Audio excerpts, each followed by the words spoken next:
Welcome, everyone. I'm Barbara Tien, and I'm delighted to welcome you to our third of our series of talks here during Roots Tech, our little project party during Roots Tech, welcoming Karen Ray. Karen has been a dear friend to my previous startup, Ponga, and to Project Kin from the beginning, and it comes to us with deep roots in journalism and storytelling, and over the last several years has had a coaching business working with writers and memoirists as they go through the process of storytelling. And I wanted her to join us here during this series to dive into the craft of storytelling. In our talks yesterday, and if you've not seen those are recorded and on our site at projectkin.org/forum, if you want to go straight to the page on Substack. We started really walking through the challenges of that family story, and we began with a guest who is here today as well, Carla von Vermetti Stout, and walked through that process and how she had used tools to capture and collect her family story and how she's using it to engage with friends and family. And then we picked it up in the afternoon Pacific time with Victoria McGregor, who is again an old friend now in Australia, Canadian in Australia, who talked about the challenges as she'd driven it to engage her own family in the process of storytelling. Again, attending both of those, we have Karen Ray. And again, I'm thrilled to have Karen here talking about that process toward the end of Victoria's talk, which we allowed to run a little bit late. We started in on the topic of really how a hook, how a scratch, how something interesting you want to get your claws into picks up, and then you want to follow the trail. As genealogists, we know that process. As storytellers, there's a craft to that. Karen will talk a little bit about. And in that call yesterday, we started to really get into how you can tantalize somebody with an interesting story, such as Anna was just telling us in our pregame about how the connection between Rambo and First Blood has to do with Sweden. Right there is a blog title. So we know what a hook is and how to bring people in. So with that, I'm going to turn it over to Karen Ray to kick it off. How about that?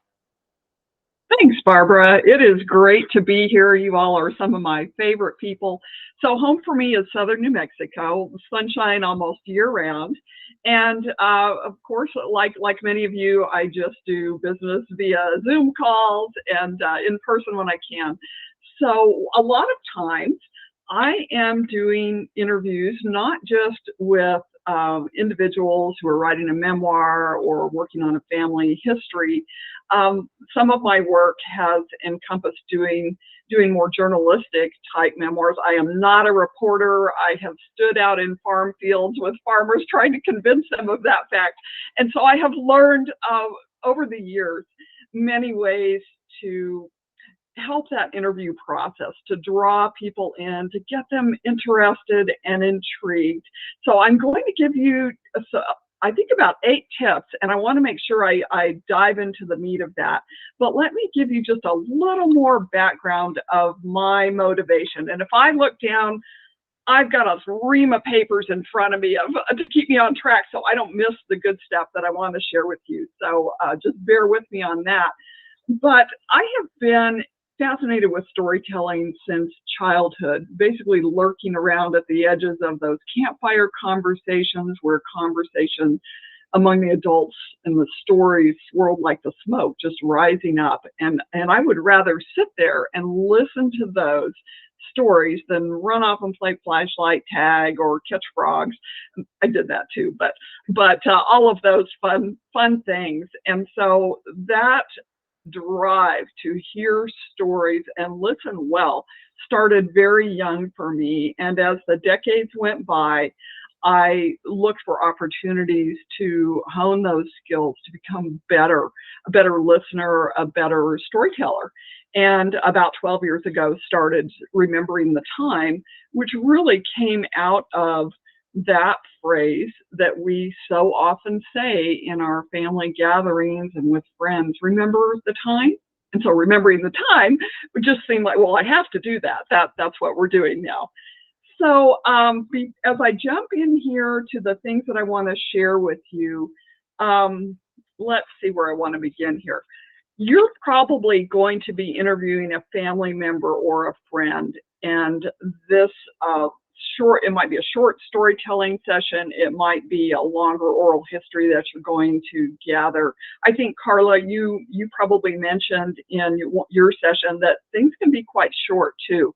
And so while I often work with longer book type projects or long oral history recordings, I want to emphasize what Carla mentioned, that don't underestimate the power of a snippet, of a short story, a short recording. I guess the best place to jump in on some of the things that I've learned through those years of interviewing people in a wide variety of situations, from the individuals to farmers and ranchers while I'm standing out in their field watching an irrigation, veterans, and honestly, pretty much anybody that would stop and give me the time of day and let me talk to them and hear their story. This is some of what I've gleaned. Some by making mistakes and missing the opportunity, others by going back and thinking about the interaction and realizing, oh, this was gold, or here's how we make that better. So let me dive into that. I highly encourage that you use a recorder of some sort, a digital recorder, an app on your phone, that you will have one chance to get an oral history recording. And so you may run into situations where you have to do pencil and paper, and that is totally fine. But if you can, most of my emphasis here this morning is going to be on using that recorder. So my friend Maureen, and I've talked with Barbara about that. Maureen lives in Hawaii, and she reminded me of the importance of talking story before you even get started with an interview. And while that's a cultural thing in Hawaii, it is also relevant in many other places. Here in the Southwest, where I am, and a large Native American contingent as well, and part of our culture, it is vital that you take the time to hear story. So while you're thinking like a reporter, you're approaching this much softer, much more winsomely and approachable. You can hear that desire to tell story when you begin engaging people in those conversations. So I've learned to look for it wherever I am, and really to give margin and space for hearing the story. So my first main tip for you is you want to make sure that you schedule space around your visits with people to hear their stories.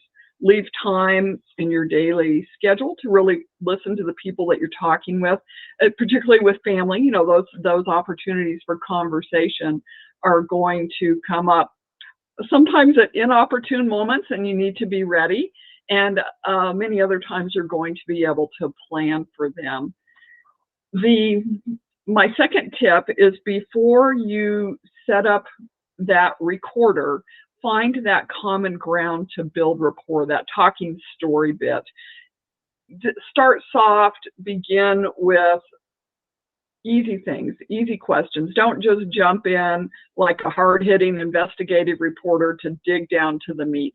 You might get to that later. That is important, but don't begin there. Don't stick a microphone in front of someone's face if you can avoid it. You're not that reporter. Also, set up in a quiet room where there's fewer distractions. You can avoid, for the most part, the phone going off or the refrigerator turning on. If you've been able to set this interview up and have a caller microphone, or someone is prepared to dedicate this time to this interview, test that before you get going. Make sure your batteries are good. I always have old-fashioned pencil and paper because technology sometimes falls down on the job. And that way you can be sure to capture that story. So ease your nervousness, the nervousness of the person that you're talking to a little bit. Let's see. Okay, so pencil and paper. All right, one of the things you're going to be noting as you are interviewing your subject is you're going to write down what's going on in the background. You're going to write down the behaviors. So I really like to try to interview people in their homes when I can. They're more at ease there, and they're surrounded by things that they love. They're those objects, as we've often talked about, that are prompts for stories. You can pull those in as well, and I won't repeat that. It's been shared quite extensively, and I have talked about it before as well, about how to use those objects as prompts. But bring them in, go prepared with some if you can, find them in the room and bring them over if you can to help jog those memories. But you're also going to be paying attention to how someone is sitting in a chair. Maybe they might gaze out a window as they're thinking about something. Make some notes about the atmosphere that is in the room where you're doing the interviewing. And I always make notes about whether they're laughing about something, or, you know, that box of Kleenex, which make sure you bring one with you. There will be times when you need that. So that will add depth to the story that you're then going to create later. And probably one of the most important tips is to intentionally ask for the story. So you've set up, I talked about setting time aside to listen for those stories and look for opportunity. Ask for it. Probably the most common not complaint, but excuse that I get from folks is that they think they're boring. They don't think they have anything to share. And, you know, why would someone want to hear my stories? And it is, if you can help them get past that and say, just give me 5 minutes, let's just talk a little bit, and enter into that and show them the types of things that you would like to hear, they're going to start opening up. So ask for it. I think Barbara mentioned yesterday, assure those storytellers what you're going to do with their stories. Reassure them that you are respectful of their words, that this is something that belongs to them, and they get the ultimate say over that. For example, often when I'm doing a hour's worth of oral history interviews, I always tell folks, don't worry about censoring yourself when we do this. You need to be free to talk. Here's the Kleenex. I'm assuring you, you have total control over both these tapes that we're doing and anything that you choose to put in your final product, whether it's a recording or a book. And so don't worry about rabbit trails. We're going to go all over the place. We'll arrange those later for if you're doing a book. And anything that you have talked about and are unsure that you really want that out for public consumption, we'll take care of that. So that is key, I think, to getting the story and encouraging them to share. Let's see, where am I at? Don't be afraid of silences. So as you're listening for the story and you've maybe tossed a prompt or a question out there that you want someone to answer, you can tell they're thinking. Give them a little bit to do that. You know, as Barbara and I were laughing before we got started, we sometimes get so excited about this work that we jump in and we want to add to it or prompt, but give space. This is their story. Let them think about it. Sometimes it happens that they lose track and don't remember what it was that you asked. So you can go back and give a little soft reminder of that.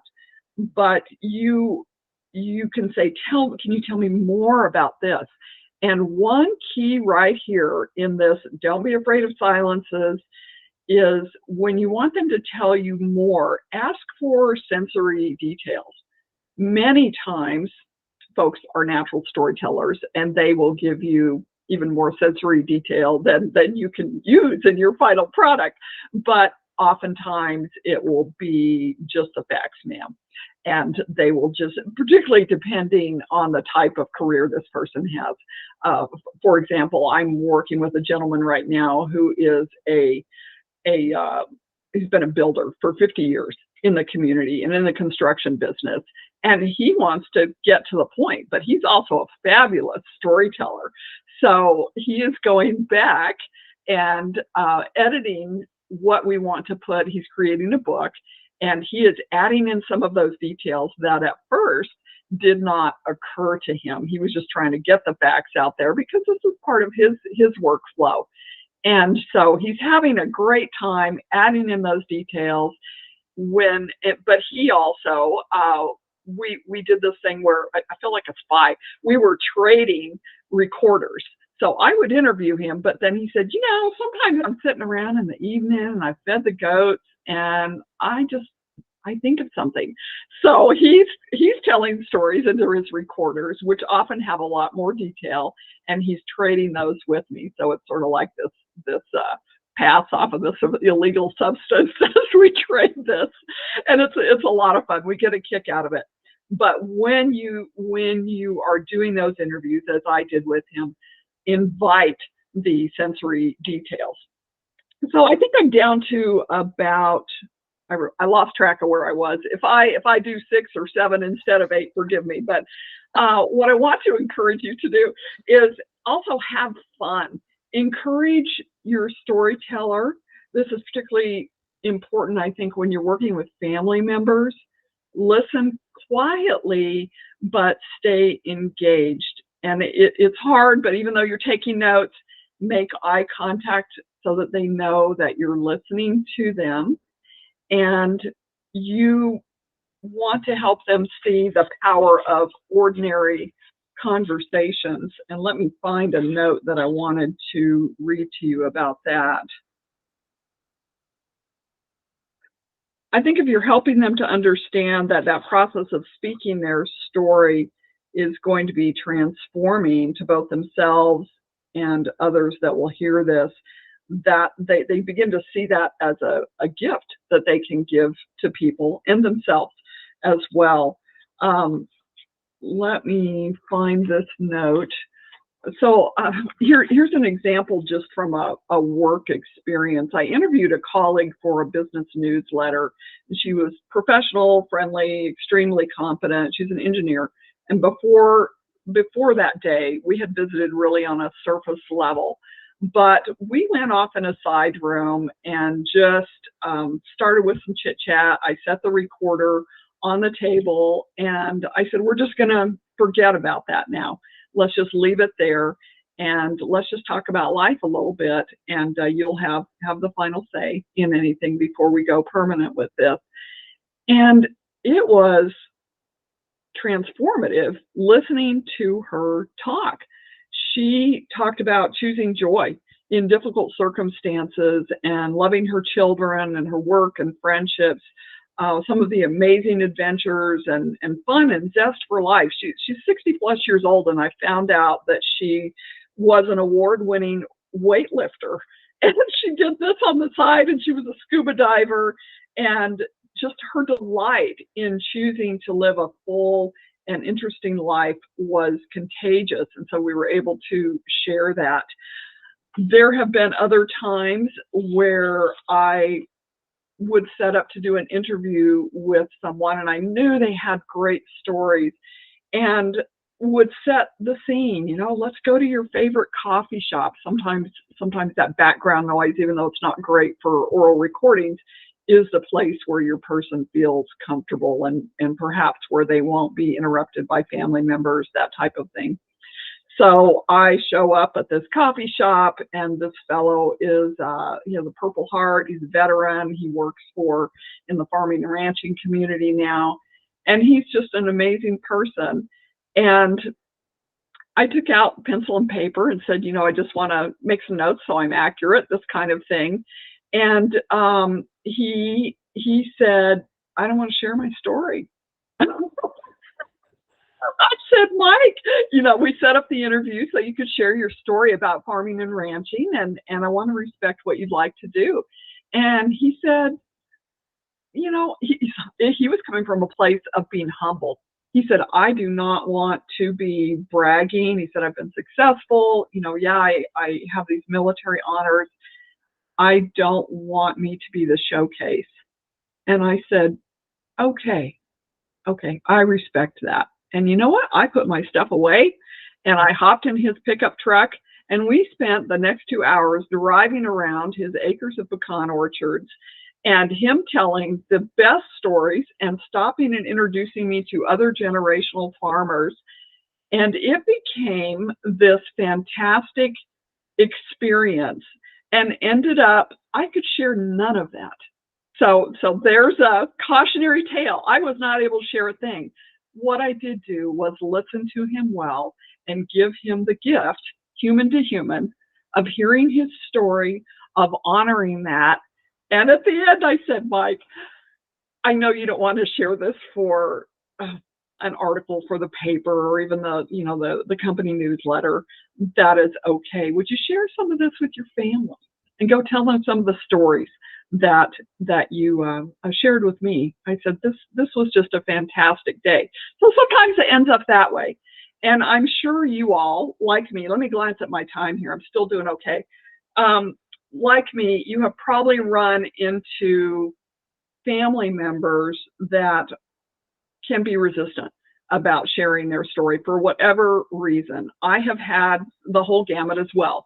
I've had a family member who was the memory keeper of the whole family and told wonderful stories and had all the facts and the names and all the connections straight going back generations in North Carolina.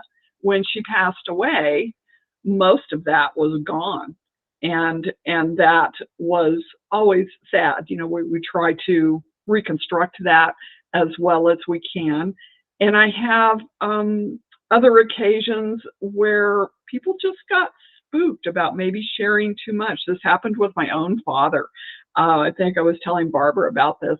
A couple of years before he passed away, I really wanted to capture some more stories we talked all the time, but I wanted to record them because I wanted to give this as a gift for my brother and have my dad's voice sharing these stories. And I said, Dad, would you be willing to talk story to me? I was up visiting them in Colorado, and he said, oh, I don't know about that. Not sure. And my parents are divorced, so he sometimes gets sort of edgy about that family complication. And that wasn't the direction I was going to go, but he wasn't hearing that. And so I just left it with him. I said, here's what I want to do and why. Why don't you think about it? And then I dropped it, just backed off from that, let him sit with it. I think he probably lost some sleep that night and fretting about that. But what he did was the next morning, bright and early, we got a cup of coffee, patted out there. This was bunny slipper time. And he said, I want to tell some of those stories. I said, great. You get to drive that conversation. You want to talk about childhood stories? My family, his grandparents had homesteaded in Eastern Oregon. I mean, it was just some neat, in a chicken coop to start. Those were just some neat stories. And for 2 hours, he sat and told me stories. I said, can I record it, Dad, just because I don't want to mistake notes, and I want your voice telling these because I want to give this to my brother. And he said, sure, that's okay. And so at that point where he'd had a chance to think about it, he no longer saw me with this doofy reporter hat, which I avoid at all costs. But, people get their preconceived notions. He didn't see that anymore. He saw me in my bunny slippers, curled up on the couch.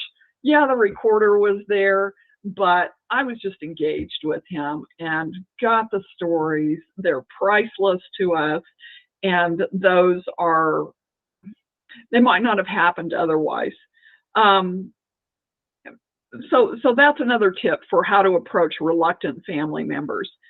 Other situations where you are chit-chatting, I think I'm about out of time, but where you're chit-chatting, or maybe you're going to interview a family member, a big tip and suggestion would be, if you're trying to interview one family member at a time, try to do that without anybody else in the room.